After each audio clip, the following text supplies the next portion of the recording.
bersama dengan waktu. Ruang redaksi memberikan kabar terbaru. Sultraline hari ini.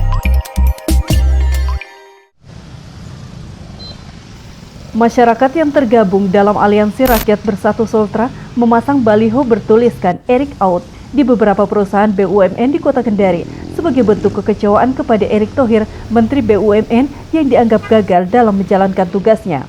Seperti diketahui, selain menduduki jabatan menteri, Erick juga dipercaya oleh Presiden Joko Widodo untuk menjadi Ketua Pelaksana Komite Pemulihan Ekonomi Nasional Penanganan COVID-19 pada 20 Juli 2020.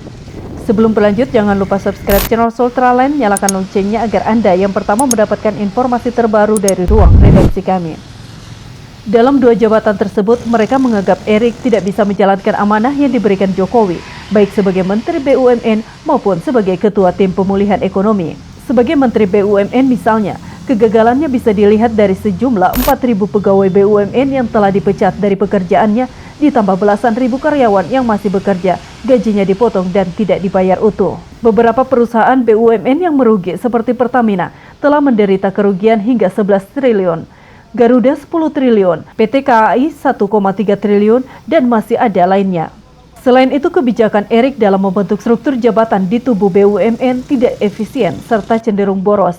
Gaji staf khusus direksi yang mencapai 50 juta rupiah dinilai tidak tepat. Tidak berhenti di situ, posisi sebagai Ketua Tim Pemulihan Ekonomi Penanganan COVID-19 juga tidak terlepas dari sorotan. Jumlah penderita positif dan angka kematian semakin meningkat menjadi salah satu alasannya. Semenjak ditunjuk sebagai Ketua Tim Pemulihan Ekonomi Penanganan COVID-19, korban meninggal berada di angka 4.239 orang. 70 hari kemudian, 20 September 2020, korban meninggal mencapai angka 9.444 orang atau naik 118%. Masalah bidang ekonomi diprediksi beberapa waktu ke depan, Indonesia akan masuk dalam jurang resesi dengan pertumbuhan ekonomi di kisaran minus 7%. PHK massal sudah mencapai 29 juta orang. UMKM yang tutup tembus 70% dan kemiskinan meningkat hampir 10%.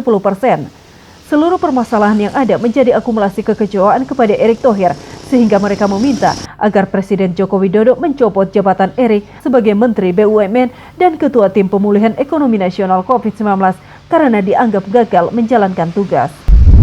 Aliansi Rakyat Sultra Bersatu menyatakan sikap meminta Erick Thohir mundur dari jabatannya selaku Menteri BUMN dan Ketua Pemulihan Ekonomi Nasional, karena kami menganggap Erick Thohir tidak mampu menjalankan amanah dari Presiden Jokowi. Faktanya sekitar 4.000 karyawan BUMN di PHK, kemudian sudah beberapa bulan tidak menerima gaji dan penderita positif COVID-19 semakin meningkat. Dan Indonesia sekarang sudah di ajang resesi ekonomi. Untuk itu tidak ada kata lain, kami minta segera Presiden Jokowi untuk meresapel Erick Thohir dari Menteri BUMN dan mengganti menjadi Ketua Pemulihan Ekonomi Nasional Penanggulangan COVID-19. Dari Kompleks Blok M Kendari, jurnalis Sultraline Yudin mengabarkan untuk Anda.